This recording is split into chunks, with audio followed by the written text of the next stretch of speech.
پرانے شہر میں. وہ بچی سرکار مفتی اعظم ہند سے پیار کرتی تھی. اپنے والد سے کہنے لگی ابا مجھے ننھے میاں کے پاس لے چلو. کہنے لگے ٹھیک ہے بیٹی لے چلیں گے. اچانک میں طبیعت خراب ہو گئی بچی کی. بچی کہنے لگی بابا اب تو لے چلو. کہا بیٹی جب تو ٹھیک ہو جائے گی پھر لے جائیں گے. باپ کو معلوم نہ تھا, مشیت کو کچھ اور ہی منظور تھا. باپ صحت کے انتظار میں بیٹھا رہا, لیکن کچھ دن کے بعد قدرت کا کرنا یہ کہ بچی کا انتقال ہو گیا. جب بچی کا انتقال ہوا نا باپ رویا. اسے بیٹی کی باتیں یاد آئیں. رو کے کہنے لگا کاش میں اپنی بیٹی کو لے گیا ہوتا, بات مان لی ہوتی تو آج یہ ندامت کے آنسو نہ ہوتے میرے. وہ رو رہا تھا بیٹی کے جنازے کے پاس. لڑکی کے چچا نے آ کے بھائی کے کاندھے پہ ہاتھ رکھا. کہنے لگا بھائی ذرا صبر سے کام لیں. کہنے لگا بیٹی کا انتقال ہوا ہے. وہ صبر سے کام لینے کی بات کر رہے ہیں اور مجھ سے میری بیٹی کہتی کہتی چلی گئی کہ ننھے میاں سے ملاقات کرا دو. میں کرا نہ سکا. تو بھائی نے اتنا سنا نا لڑکی کے چچا نے, کہنے لگا پریشان کیوں ہوتے ہو, زندگی میں نہ صحیح کم سے کم مرنے کے بعد ہی ان کی قدموں تک پہنچا دو.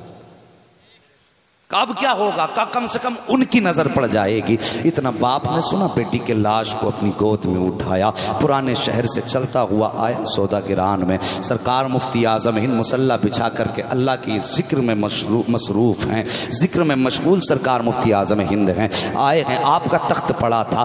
بچی تقریباً 6 یا 7 سال کی اس وقت میں تھی. بچی کو لا کے باپ نے بستر پہ اس تخت پہ ڈالا جس پہ سرکار بیٹھ کر کے مفتی اعظم ہند حقہ پیا کرتے تھے. آپ مصلی پر اپنی عبادت میں مصروف تھے, ذکر میں مشغول تھے. بچی کو لٹایا, کپڑا ڈال دیا. اس کے بعد آ کر کے بچی کا باپ مفتی اعظم ہند کے پیچھے کھڑا ہو گیا. آؤ دیکھو ان کے گھرانے کی شان کیا ہے, یہ کتنی شان و رفت والے ہیں. آج تک صحیح سے پہچاننے کی ہم نے کوشش نہیں کی ہے. بہت آسانی سے انگلی اٹھا دیا کرتے ہیں شہر بریلی کی طرف. اور نادان جانتا نہیں ہے جو وقار بریلی میں ہے نا, وہ صرف بریلی کا نہیں بلکہ بغداد والے غوث اعظم کا ہوتا ہے. تجھے جانا نہیں ہے, کسی نے دیکھا نہیں ہے. وہ تاریخ اٹھا کر کے پڑھو کہ ایک دن سرکار مفتی اعظم ہند کے کمرے کے پیچھے سے ایک شخص کا گزر ہوا. روشن دان کھلا تھا, دیکھا بڑی تیز روشنی نکل رہی ہے.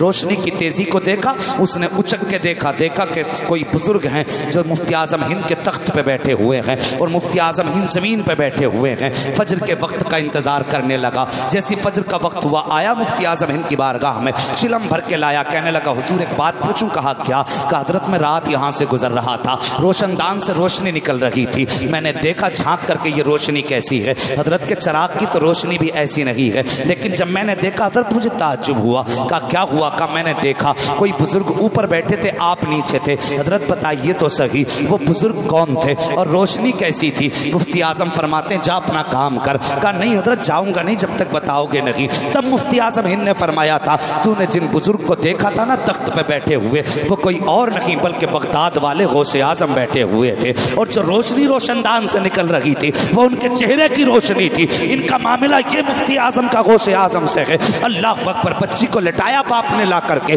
جیسی آپ نے توجہ فرمائی, پیچھے باپ کی ہچکیوں کو سنا. آپ مصلی سے اٹھے. اٹھنے کے بعد فرماتے کیسے آنا ہوا؟ رو کے کہتا حضور میری بیٹی کو آپ سے بڑی محبت تھی, لیکن آپ سے ملاقات کے انتظار میں چلی گئی. رو کر کے اتنا کہا ہے. سرکار مفتی اعظم ہند فرماتے ہیں بچی کہاں ہے؟ کہتا حضور وہ آپ کے تخت پہ لیٹی ہوئی ہے. آپ فرماتے ہیں پھر پریشان کس لیے ہو؟ باپ کہتا حضور میری بیٹی کا انتقال ہوا ہے, اس کا جنازہ اٹھا کر کے لایا ہوں پرانے شہر سے سودا گران تک. اللہ اکبر کا حضرت اس حسرت نے رلایا ہے. افسوس اپنی بیٹی کی فرمائش پوری نہ کر سکا, میں آپ سے ملاقات نہ کرا سکا. سرکار مفتی اعظم اٹھے ہیں. اٹھنے کے بعد آئے ہیں, بچی کے پیروں کی طرف کھڑے ہوئے ہیں اور کھڑے ہونے کے بعد آپ نے بچے کے پیر کی طرف سے کپڑا ہٹایا, پیر کا انگوٹھا پکڑا, پکڑ کے ہلایا اور ہلانے کے بعد فرماتے ہیں اے بیٹی تم مجھ سے ملنا چاہتی تھی, آنکھیں کھولو دیکھو سامنے مصطفیٰ رضا کھڑا ہے. اتنا کہنے کی دیر تھی, خدا کی قسم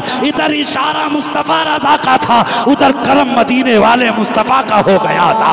ایسا لگ رہا تھا کہ اشارہ مفتی اعظم کا ہو, کرم غوث اعظم کا ہو گیا ہو, زبان مفتی اعظم کی ہو, فیضان غوث اعظم کا ہو.